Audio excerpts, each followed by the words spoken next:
Coming up today on Locked On Texas Tech, the biggest telltale of all telltales that Texas Tech could be in for a fall unlike any other this time around, and other thoughts on what other people are saying, which is something we don't ever care about unless it's complimentary.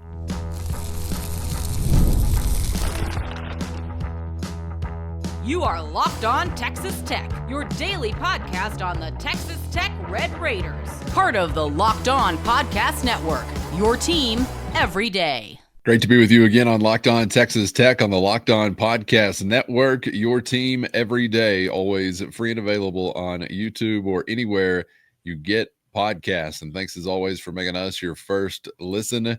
Today's episode brought to you by FanDuel, and right now new customers can get $200 in bonus bets when your first $5 bet wins. So download the app or head to FanDuel.com to get started and bet with FanDuel, official partner of the NBA. With the only Chris Level, I'm Casey Cowan. Chris, great to be back with you, and today diving into something that I don't know if we get into all that often. What other people are saying. Do we care what other people are saying? That's the offseason. Why not spend just a moment caring about what some other people are saying? Because some of these other people are not just any other people. We'll get to on today's episode actually a perspective from elsewhere in the Big 12 as far as the head coach taking notice and chiming in on some analysis of what Texas Tech football has been able to gather up this offseason. And I also want to get into what is maybe literally and figuratively the biggest telltale sign of all telltale signs that you should be in for a competitive football season. But I'm sure like me, you've seen some of these things pop up here or there, and it'll continue throughout the offseason whenever it comes to the talent collection assembled. We'll talk personnel and we'll talk what that means within the Big 12 conference. But there's no question, whether you like the NIL era or the ease of player movement era, the portal era, this offseason, it has served to essentially complete a total makeover for Texas Tech's roster. You're in a much different spot than where we last left off. You know, as the Texas Tech softball team plays Texas in the College World Series, this is, I think, for some that have followed that program, there would be people that would say that there's no way you will ever see this. This, like, you know, what kind of drug are you on if you're going to suggest it, right?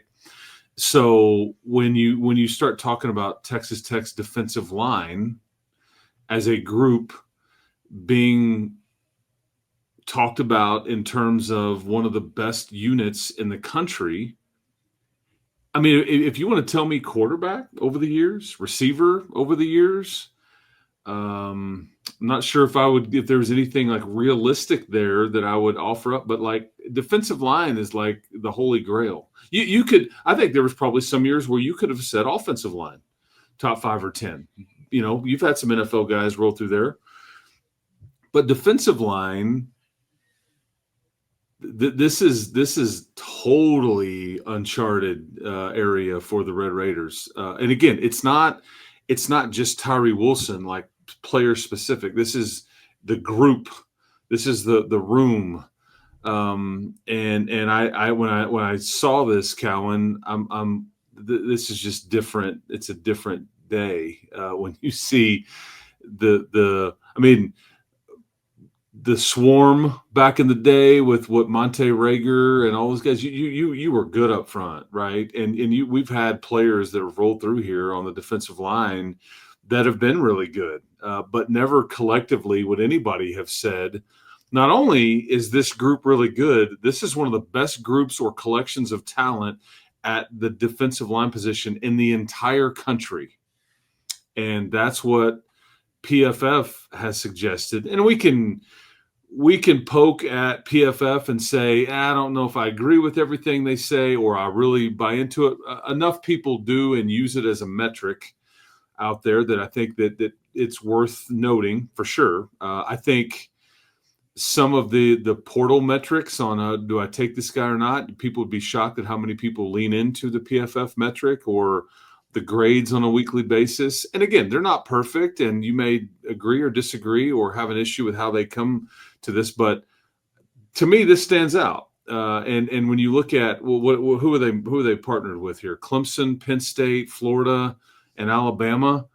all of which, if you look at any of these preseason top 25 polls, all of which are ranked in the top 20. And Texas Tech's not even ranked in the top 20, 25 in some polls. Some polls they are. And it's all up for debate. But I just think it's fascinating to me. Defensive line is where you're making some news here on a conversation here in early June. Yeah, what Chris is talking about is Pro Football Focus citing what they view as the top 5 defensive lines in college football. It's Clemson, Alabama, Texas Tech, Florida, and Penn State, the list that they throw out there. And I don't really know. I jumped the gun. Sorry for I don't really know elsewhere. Like, if I'd even think about the most recent collection, that's not just a nice pass rusher or not just a nice piece in the middle, but like you're talking about that room or that group, I'd probably go back to the end of the Mike Leach era. And you think about some of those guys you had bookending a line that featured somebody like Colby Whitlock in the middle of it, Chris. But with all due respect to those havoc wreakers, the outright talent level, I just don't think can be compared necessarily. It's just not the same. And some of the physical attributes are not the same. Those were impact guys. So it's fun to think about, like, wait, it's going to be even better possibly than that, because that's when that's really the last time you were competing for relevant hardware, right? Yeah, and the closest one, this is a different deal, but like when you had Jalen Hutchings and Tony Bradford and Miles Cole and Tyree Wilson, I think there was some thought. You're really solid, and you have a first round draft pick in this group, and you're experienced, you're old. The difference here is that with this group is you have elite edge play. You also have depth. So this isn't just about Lee Hunter or David Bailey or Romello Height. It's about Skylar Gill-Howard. It's about A.J. Holmes. It's about Duda Banks. It's about Esters. And it's just you have numbers, you have experience, you have talent. I mean, I've seen – on some of these like mock drafts or some of these big boards, PFF included, you will see where there's some thought about where players could be picked for next year in the draft. You will see David Bailey's name. You will see Lee Hunter's name. You will see Romello Height's name. And it depends on how far you want to go on a ranking or a big board. I'm not suggesting that you have a Tyree Wilson in this group. I'm not. I don't know. I wouldn't rule it out, but I don't know if right now anybody would be deemed as a first rounder. The fun part though about the Red Raider group here is that you've got several mid-round picks and they're all together. And then you've got guys like, like Banks and Esters would have been like headliners for you in normal years. They would have been, okay, we're seniors, we're starters. Like we need these guys to be really good. And yet these are probably backups, like not really probably about it. A.J. Holmes, who came in from Houston, was one of the top interior defensive tackles from Houston, who played on Shieldwoods. He may be more of a rotational player and maybe more of a starter next year than he is right now because of what you have. I just – it's just like when you process this, why will this team be different than others in any recent memory? And it's this group right here that's what makes it different. This position group right here. And again, if they will realize potential, but what is fun about this, Cowan, this isn't a lot of the ads here. It's not potential. A.J. Holmes has skins on the wall. Skylar Gill-Howard has got experience. He's done it. Lee Hunter has done it in this league as a second teamer. Holmes has as well. I sat on my patio coveting Lee Hunter on a Saturday night last fall. I think I may have spoken into existence. Again, a byproduct of the NIL era. It's hard to believe you can just go from one spot to the next so quickly. And this is a guy that Texas wanted. Bailey is a guy that Texas wanted, regardless of what they say or what we're not paying or what this bad reporting. We're not paying this much for our roster and all that. I don't want to hear any of that. Like, it's irrelevant. Bottom line is, you had these people on visits, End of story. You don't bring in, if you're Texas, have people on visits that you're not interested in. The end. So, okay, we'll move on. And who wouldn't be in guys like this? So, well, exactly. Yeah, exactly. Yeah. But that's the, because I think like, let's take a program like Florida State. This is a portal wide conversation. Florida State a year ago, they were coming off a phenomenal season. They got hosed in the playoff and all that stuff, and they didn't make it, and their quarterback got hurt. And then they just came out of the gate last year, and it was just really bad. But there were serious expectations there. They had what many felt like was a really solid portal class. The difference in what you have done. First, today's episode brought to you by FanDuel, and the NBA playoffs are here, and FanDuel is giving new customers a great way to get in on all the action. Right now, when you join FanDuel and place your first $5 bet, you'll get $250 in bonus bets if your first bet hits. Plus, after the game tips off, you can even combine live prop bets into a same-game parlay for a chance to really win big. So don't miss out. Head to FanDuel.com and claim your $250 in bonus bets today. The difference in what you have done and like what Florida did last year, it's that word potential. It's like what Florida State did is they went and added a bunch of players that were very highly recruited, that had a ton of potential, that weren't maybe getting to play as quickly as they wanted to at certain places. And so it was like this delayed recruiting process for these guys, and they had 2 or 3 years left, and these are 4 and 5 star guys and all those things. What you have done, though, is you have added dudes that have done it. And PFF, and other folks have said, oh, yeah, the analytically, these guys all check the boxes because we've seen it. We've done it. We've seen it against Power 4 competition or big-time Group of 5 competition, or Skylar Gil Howard did it against Notre Dame last year. Look at how we graded him. And so it's all been realized. It's all there. And now let's put it all together. And I just think there's a big difference in your portal class and some other ones out there. But Florida State is a great example of the opposite way to go about this. And it's just not working out. There are cautionary tales that are available as well. There's no doubt about that. So like you said already, you've got to make good on that potential in a Red Raider uniform. But thankfully, there is some proof of performance in other uniforms for these guys that we're talking about. So we say they will make it or possibly won't make it. Obviously, both realities are available. But, man, you got to like the cut of this defensive front's jib, to use some industry jargon, Chris. There's no doubt about that. And I can't imagine this offseason's – I mean, how much better of a coach did Zarnell Fitch become this offseason? It's a different world, really.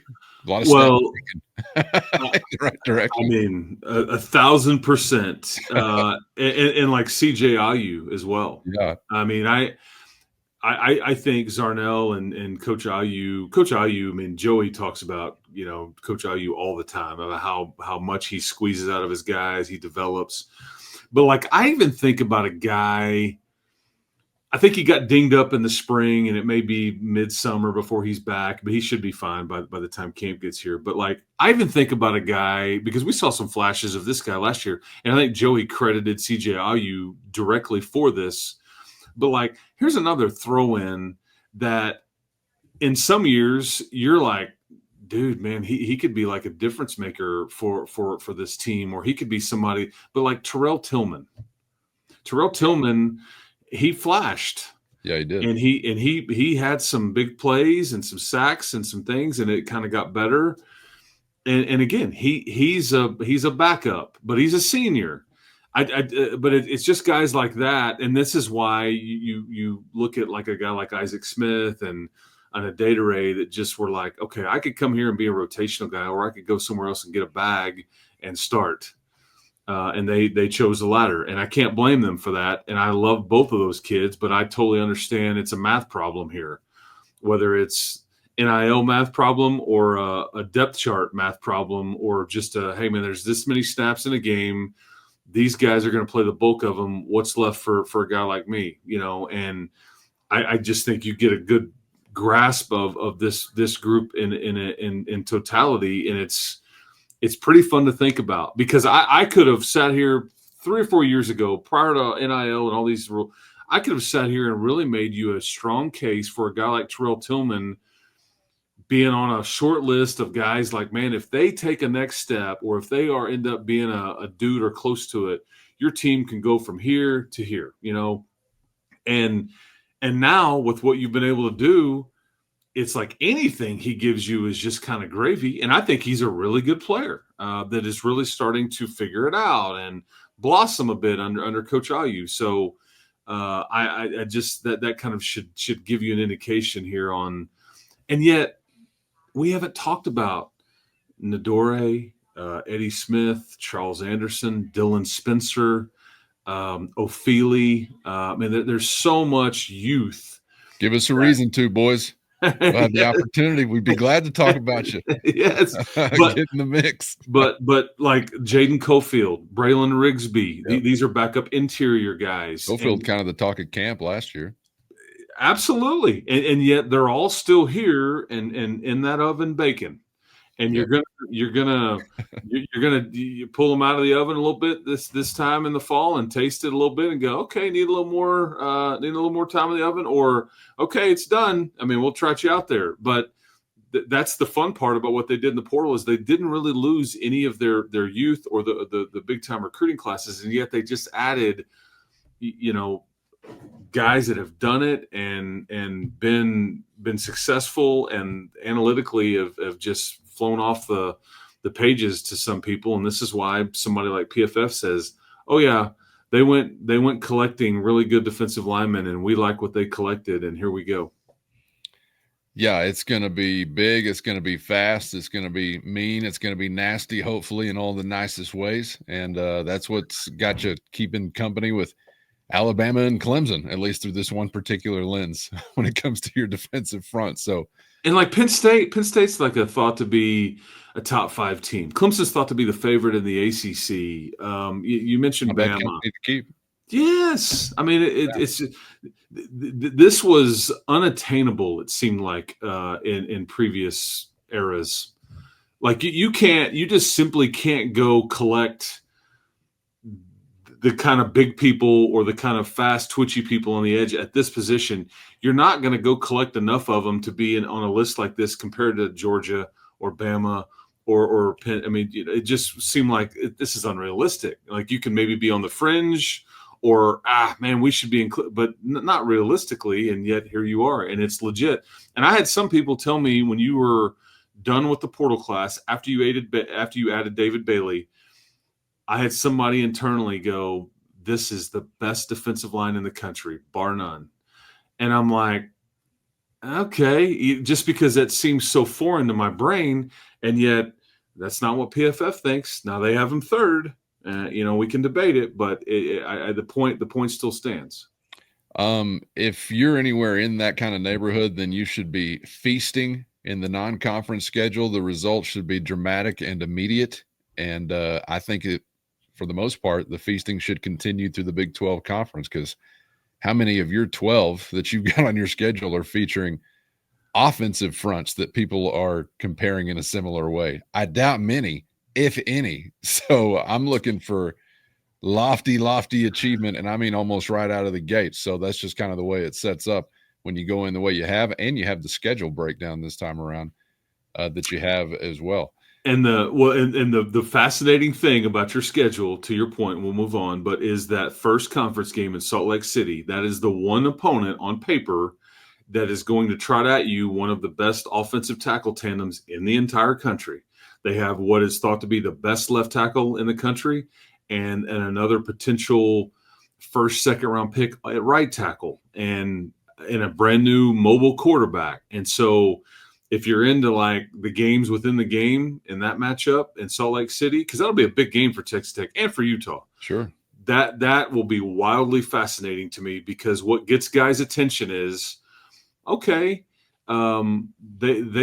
people think that this guy's this. Well, what are scouts going to pull up when they're grading draft picks and breaking ties and all that? They're going to pull out that film. They're going to pull out that one-on-one and what that game looked like when you're David Bailey going against. That's conference opener, right? Yes, it is. Yeah, It's so in after a snoozer of a non-conference ride too, I mean, just from a team or season perspective, that's a huge one for Texas Tech and huge opportunity, like you say, for Utah because you're trying to bounce back from the cellar, your first go round in the league, and you're going up against a team that's had all the offseason headlines and hype. I'm sure, especially by that time, we can stand unless something's gone dramatically wrong in the non-conference portion, but there is a lot on the line, both as far as future professional prospects or the season itself and some early season momentum for either one of these programs. Man, that should be a lot of fun. It'll be here before we know it. It's not the head coach of the Utes I want to finish with today, Chris, but I do want to finish with a head coach elsewhere in the Big 12 Conference. We're going to one that had a great go-around the first time around in the Big 12, that being Kenny Dillingham. But I do want to finish with a head coach elsewhere in the Big 12 Conference. We're going to one that had a great go-around the first time around in the Big 12, that being Kenny Dillingham in Tempe, Arizona. And I was wondering why this got maybe a little bit more attention than I would anticipate when Kenny Dillingham's just responding to a take on Twitter, essentially doing the same thing we were just doing as far as the defensive line, but it was talking about Texas Tech's team and talent level and talking about Texas Tech having a talent level worthy of competing for a Big 12 title. Dillingham says, I agree 100%. I 100% agree. Sorry, don't want to twist any words. And I thought, okay, great. That's sweet. You would know, Kenny. You just were in the driver's seat for the most part. But it seemed like there was, I don't know, a little more attention paid to this or his observation than I thought, and I guess a little unusual for a head coach to offer that kind of perspective. What'd you make of this? Okay, yeah, there's several things here. I think we're talking about it because this is a bit rare for a coach to talk about another program in their league, like either positively or negatively, right? This is especially in a tweet, like heaping praise upon another in-conference foe, if you will. Dillingham, by the way, is a rare bird. That just should be noted himself. And I think easily one of the most likable guys in the country, if not the conference, right? Oh, one of the highlights of the year had nothing to do with in-game. Remember the swarm on the field around the officials and the review, and his wife's there, and he's losing his freaking mind. Yeah. One of the most amazing things I've ever seen. Sorry. So he's definitely outside the box. It's very on brand for him to like send something out too. Like, I don't know if other coaches would do this, but when he did it, I was like, yeah, of course. But we're talking about it because it had to do with Texas Tech. Okay, so there's a couple things to note here. I think Kenny Dillingham does this for a variety of reasons. It should be noted here that Kenny and Joey have got to be pretty good buddies. I think they text a lot. They interact a lot. I think there's very much a mutual respect based on their upbringings and because they're both very transparent. They're both kind of, I think, were different hires at the time for their schools. I think they've both been successful. I think Joey is very jealous of Kenny's season last year and wants to involve himself in a conference championship scenario as well. Because think about Kenny Dillingham. This time last year, it's like, dude, you're picked last in the league, and now he's the champ. I mean, again, it's just still wild to me to think about that. And when you verbalize it, it's like still crazy. But this is what happened. Right? Was it the previous year they were ineligible? When was that? Was that? Yes. And he had to. They were 5 and whatever, and he had to tell them like in late August, "Hey, sorry, this isn't. We're not going to whatever." It was just terrible. Like they pulled the rug out from these kids like right before their season started. That was Jalen Conyers' year there. His last year there was that team. Okay, so Kenny, I think he genuinely does believe this, that Kenny Dillingham is basically saying, "Oh yeah, I totally." And one, I think he's basically tipping his cap to Joey, his friend. I think he genuinely believes this. This is my opinion. I also think though it's twofold in that I could see that, and maybe we're putting way more thought into it than Dillingham did, but that's what we do here.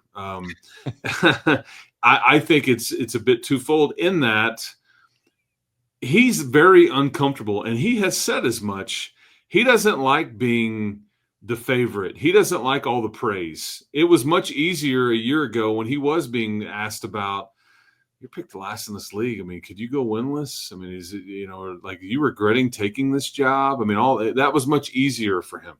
I mean, this is a guy that in spring practice, they were playing "We Are the Champions" repeatedly because he wanted to make his team hate the song. Like he's like, and he calls them champions repeatedly, but very sarcastically, because he was trying to create an edge and all this stuff. So I offer all that up to say this could potentially be him legitimately feeling this way, but also like, hey man, there's some other teams out here that should be the favorite too. I don't agree with that. I think Arizona State should absolutely be the favorite to win this league this year on paper, on any poll out there, whatever. I don't, you can tell me about Tech or Kansas State or whatever. Arizona State earned that right. They've got a quarterback. They've got a first-round draft pick at wide receiver, Jalen Tyson's younger brother, and a bunch back from that team that won it all and got into the playoff and was a bad call away from advancing past Texas. So, but I think there's reasons there, but it's worth us discussing anyways.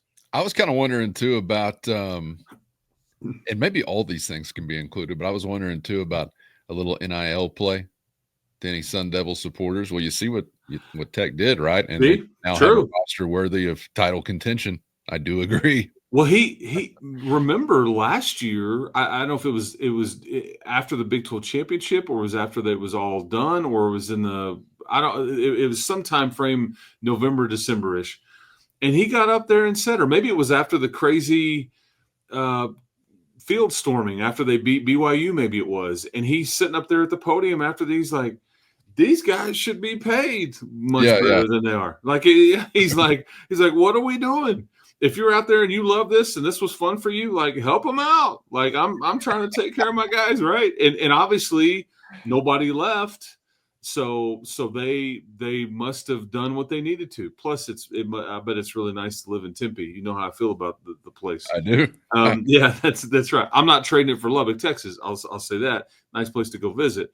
But I don't know what their NIL situation is, but I think you make a very valid point going, yeah, they did. They went and acquired one of the best defensive lines in the country, as we talked about earlier. Yeah, everybody knows the story. So when you say something like, yeah, they do have this, we kind of also know how they got this. I think maybe an underlying sort of theme there. All right, Chris, appreciate the time and perspectives as always, my man. Enjoyed it. Got a little more to go before we wrap up the week. So looking forward to the next one. We'll see you then. Sounds good. Looking forward to it. Keep hope alive, everybody. Defensive line talk. What are we doing? But yeah, we're doing it. And Sim Levitt, they're coming after you, my man. They're coming after you in Tempe. Yes. We're going to have to do it again, man, because that went down smooth. I just enjoyed the hell out of that. I got to be honest. Talking trenches anytime. Offensive line, defensive line. D-line first, O-line second. That'd be my order, but if anybody wanted to argue that out the other way, I'd be happy to listen to it as well. But as long as we're talking about those groups leading the way when it comes to your roster and your personnel, man, it's exciting to think about the possibilities, and that's sort of what the offseason conversation is going to be like this time around. So looking forward to plenty more of that. Get subscribed on YouTube or anywhere you get podcasts so you never miss an episode. Appreciate the everydayers. Howdy for always being out there. Thanks for riding along. And thanks to the Matador Mob as well. Hit the show notes and find a link to a free 14-day trial. That's your direct line to Chris and myself with one-on-one text and straight to your phone. For Chris, I'm Casey. Thanks as always for the time. And we hope to see you back for the next round on Locked On Texas Tech.